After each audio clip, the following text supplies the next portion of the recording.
High আমার প্রিয় ছাত্রছাত্রী, এখন আমি আলোচনা করতে চলেছি যারা ক্যালকাটা ইউনিভার্সিটির আন্ডারে পড়াশোনা করছো, ফোর্থ সেমিস্টারে যারা পড়ছো, 3 ইয়ার্স কোর্সে অর্থাৎ জেনারেলি যারা পড়াশোনা করছো তাদের জন্য আজকের এই ভিডিওটা খুবই গুরুত্বপূর্ণ। তো তোমরা তো সবাই জানো যে এই ফোর্থ সেমিস্টারে তোমাদের সিসি পেপার দুখানা দিতে হবে। তো এখন যে উত্তরগুলো নিয়ে আলোচনা করছি এডুকেশন সাবজেক্টে, সেই এডুকেশন সাবজেক্টে যে আমি সিসি 5 যে তোমাদের পেপার আছে সেই সিসি 5 থেকে কিছু প্রশ্ন এবং তার উত্তর নিয়ে আলোচনা করছি। ঠিক আছে, তো চলো শুরু করি। দেখো, ব্রাহ্মণ্য ও বৌদ্ধ যুগে নারী শিক্ষা সম্পর্কে আলোচনা করো। প্রাচীন ভারতে ব্রাহ্মণ্য যুগ এবং বৌদ্ধ যুগ উভয়ই নারী শিক্ষার ক্ষেত্রে নিজস্ব বৈশিষ্ট্য ধারণ করে। যদিও এই দুটি যুগের মধ্যে নারী সামাজিক অবস্থান এবং শিক্ষার সুযোগের ক্ষেত্রে কিছু পার্থক্য দেখা যায়, তবুও উভয় যুগ কিছু উল্লেখযোগ্য নারী ও পণ্ডিত শিক্ষিকা ছিলেন। প্রারম্ভিক বৈদিক যুগ অর্থাৎ ব্রাহ্মণ্য যে যুগ, প্রারম্ভিক বৈদিক যুগকে বোঝানো হচ্ছে। দেখো, এই সময় নারীদের সামাজিক মর্যাদা অত্যন্ত উঁচু ছিল। তারা পুরুষদের মতোই শিক্ষালাভের অধিকার রাখত এবং বৈদিক জ্ঞান অর্জনে সক্ষম ছিল। উপনয়ন সংস্কার, যা পুরুষদের শিক্ষার প্রবেশদ্বার ছিল, নারীদের জন্য প্রচলিত ছিল। ঋগ্বেদে অনেক ঋষিকা মন্ত্র রচয়িত্রী যেমন লোপামুদ্রা, অপালা, উর্বশী, গার্গী, মৈত্রীর উল্লেখ পাওয়া যায়। তারা বেদের বিভিন্ন স্তোত্র রচনা করেন এবং দার্শনিক আলোচনায় সক্রিয়ভাবে অংশগ্রহণ করতেন। নারীরা ব্রহ্মবাদিনী, যারা ব্রহ্মজ্ঞান লাভ করেছেন, এবং সদ্যবিবাহ, যারা বিবাহ পূর্ব পর্যন্ত বেদ অধ্যয়ন করতেন, এই দুই ভাগে বিভক্ত ছিলেন। সামরিক বিদ্যাতেও নারীদের দক্ষতা ছিল, যেমন মহাভারতের চিত্রাঙ্গদা একজন দক্ষ যোদ্ধা হিসেবে পরিচিত। গুরুকুল ব্যবস্থায় মেয়েরাও ছেলেদের সাথে সমপরিমাণ শিক্ষা অর্জন করত।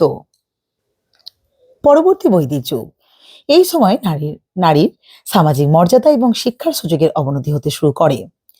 বাল্যবিবাহের প্রচলন বৃদ্ধি পাওয়ায় উপনয়ন সংস্কার থেকে নারীরা ধীরে ধীরে বঞ্চিত হতে শুরু করে এবং তাদের শিক্ষা মূলত গৃহস্থালীর মধ্যেই সীমাবদ্ধ হয়ে পড়ে। মনুস্মৃতি এবং অন্যান্য ধর্মশাস্ত্রে নারীদের পরাধীনতার উপর জোর দেওয়া হয়, তবে উচ্চবিত্ত পরিবারের নারীদের তখনও কিছু পরিমাণ শিক্ষা লাভ করত, যদিও তা আগের মতন অতটা ব্যাপক ছিল না। এরপরে বৌদ্ধ যুগে নারী শিক্ষা। বৌদ্ধ ধর্মের প্রভাব। বৌদ্ধ ধর্ম প্রচলিত ব্রাহ্মণ্যবাদী কঠোরতা থেকে কিছুটা ভিন্ন ছিল। প্রাথমিকভাবে বুদ্ধ নারীদের সঙ্গে প্রবেশের অনুমতি দিতে রাজি ছিলেন না, কিন্তু পরবর্তীতে তার পালিতা মা এবং গৌতমী এবং বিশিষ্যা আনন্দের অনুরোধে তিনি নারীদের ভিক্ষুণী হওয়ার অনুমতি দেন। এটি নারী শিক্ষার ক্ষেত্রে একটি নতুন দিগন্ত উন্মোচন হয়। ভিক্ষুণী সংঘ। ভিক্ষুণী সংঘ প্রতিষ্ঠিত হওয়ার পর অনেক নারী সন্ন্যাস জীবন গ্রহণ গড়ে ধর্ম ও দর্শনে গভীর জ্ঞান অর্জন করেন। রানী ক্ষেমা, সুজাতা, শুভা, অনুপমা প্রমুখ ভিক্ষুণীরা বুদ্ধের উল্লেখযোগ্য নারী শিষ্যদের মধ্যে অন্যতম ছিলেন। ভিক্ষুণীর সঙ্গে নারীরা ধর্মীয় গ্রন্থ অধ্যয়ন, ধ্যান ও আধ্যাত্মিক আলোচনায় অংশ নিতে পারত, যদিও ভিক্ষুণীদের জন্য কঠোর নিয়মকানুন ছিল এবং তাদের আলাদাভাবে থাকতে হতো। তবুও এটি নারী সমাজের মধ্যে শিক্ষার সুযোগ তৈরি করেছিল। সাধারণ নারীদের শিক্ষা। সাধারণ নারীদের ক্ষেত্রে বৌদ্ধ যুগেও শিক্ষার সুযোগ সীমিত ছিল। তাদের শিক্ষা মূলত গৃহস্থালীর কাজ যেমন বুনন, সূচিকর্ম এবং হিসাব রক্ষণের মধ্যে সীমাবদ্ধ থাকত। তবে বৌদ্ধ ধর্ম জাতি বর্ণ নির্বিশেষে সকলের জন্য শিক্ষার পথ খুলেছিল, যা ব্রাহ্মণ্য যুগের কিছু সীমাবদ্ধতা দূর করেছিল, কিন্তু বৌদ্ধ স্তূপ এবং বিহার নারী শিক্ষায় ভূমিকা কিন্তু রাখত। এরপরে আলোচনা করব তুলনামূলক আলোচনা, অর্থাৎ ব্রাহ্মণ্য আর বৌদ্ধ যুগে তুলনামূলক শিক্ষার আলোচনা করব। দেখো, সাদৃশ্য অর্থাৎ প্রথমত উভয় যুগেই গুরু শিষ্য সম্পর্ক গুরুত্বপূর্ণ ছিল। আমরা সাদৃশ্য আর কি আলোচনা করছি। দ্বিতীয়ত, উভয় যুগেই শিক্ষার মূল লক্ষ্য ছিল আধ্যাত্মিক উন্নতি ও জ্ঞান অর্জন করা। তৃতীয়ত, উভয় যুগে কিছু উচ্চশিক্ষিত নারী অস্তিত্ব ছিল, যারা বিভিন্ন শাস্ত্রে পারদর্শী ছিলেন। চতুর্থত, উভয় শিক্ষা ব্যবস্থা মূলত অবৈতনিক ছিল। এবারে বৈসাদৃশ্য বা পার্থক্য আলোচনা করছি। প্রথমত, প্রাপ্যতা। ব্রাহ্মণ্য যুগে, বিশেষত প্রারম্ভিক বৈদিক যুগে, নারীদের উপনয়ন এবং বৈদিক শিক্ষা লাভের সুযোগ ব্যাপক ছিল। পরবর্তী বৈদিক যুগে এর অবনতি ঘটে, কিন্তু বৌদ্ধ যুগে ভিক্ষুণী সংঘের মাধ্যমে নারীরা ধর্মীয় শিক্ষা লাভের সুযোগ পেলেও সাধারণ নারীদের জন্য শিক্ষার সুযোগ কিন্তু খুবই কম ছিল। দ্বিতীয়ত, সামাজিক মর্যাদার ক্ষেত্রে প্রারম্ভিক ব্রাহ্মণ্য যুগে নারীরা সামাজিক মর্যাদা অত্যন্ত উচ্চ ছিল। তারা স্বাধীনভাবে শিক্ষা অর্জন করত। পরবর্তী ব্রাহ্মণ্য যুগে তাদের মর্যাদা হ্রাস পায়। বৌদ্ধ ধর্ম নারীদের মুক্তির পথ কিন্তু দেখালেও সামাজিক ক্ষেত্রে তাদের পরাধীনতা সম্পূর্ণভাবে বিলুপ্ত হয়নি। তৃতীয়ত, শিক্ষার উদ্দেশ্য। ব্রাহ্মণ্য যুগে নারীর শিক্ষার উদ্দেশ্য ছিল ধর্মীয় জ্ঞান, পারিবারিক দায়িত্ব এবং সামাজিক ভূমিকা পালন করা। বৌদ্ধ যুগে নারী শিক্ষার উদ্দেশ্য ছিল নির্বাণ লাভ এবং আধ্যাত্মিক মুক্তি অর্জন। চতুর্থত হচ্ছে অন্তর্ভুক্তি।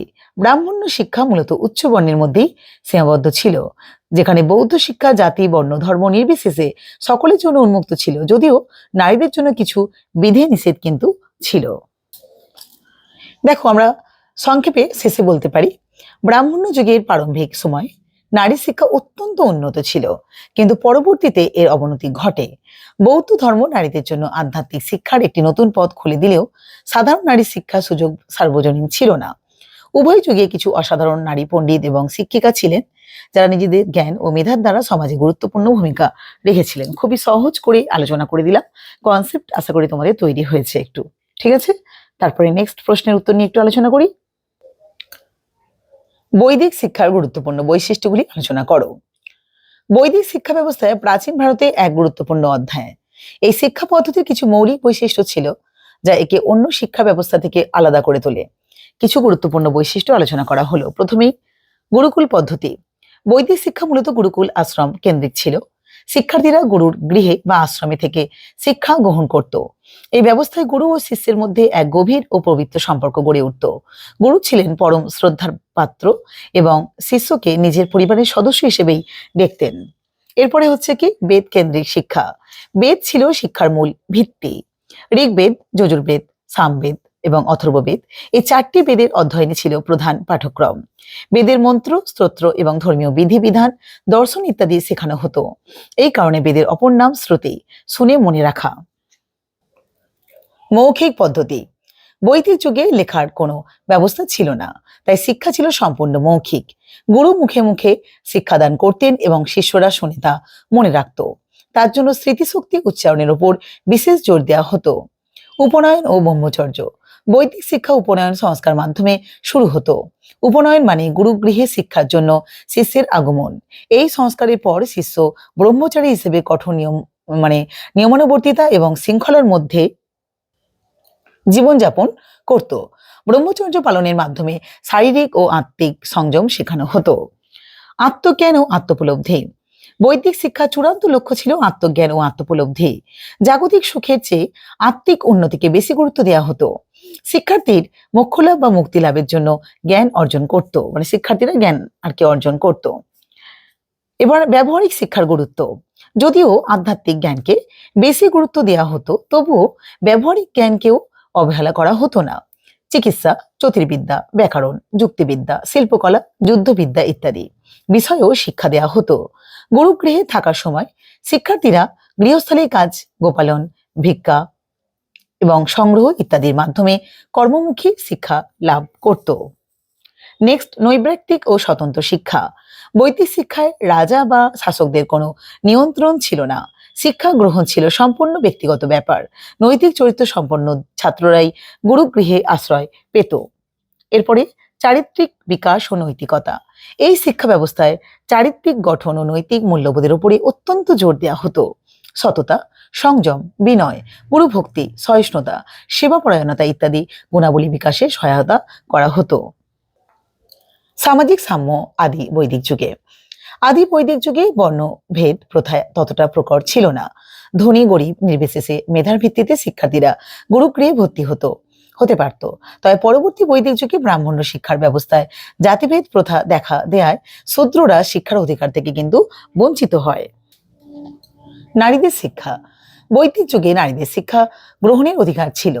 অনেক বিদুষী নারী ব্রহ্মচারিণী জীবনযাপন করে বেদ পাঠ ও যাগযজ্ঞ ক্ষেত্রে অংশ নিতেন। তবে সময়ের সাথে সাথে নারী শিক্ষার সুযোগ কিন্তু কমে আসে। তো এই যে উপরে আমরা আলোচনা করলাম, যে বৈশিষ্ট্যগুলো আলোচনা করলাম, সেখান থেকে বৈদিক শিক্ষাকে একটা অনন্য ও প্রভাবশালী শিক্ষা ব্যবস্থা হিসেবে গড়ে তোলা যায়, যা প্রাচীন ভারতীয় সমাজের ভিত্তি তৈরি করেছিল। ঠিক আছে, তো খুবই দুখানা গুরুত্বপূর্ণ প্রশ্নের উত্তর নিয়ে আলোচনা করে দিলাম। ভালো লাগলে অবশ্যই তোমরা লাইক, কমেন্ট, শেয়ার করতে ভুলো না। ঠিক আছে, সকলে খুব ভালো থেকো। টাটা।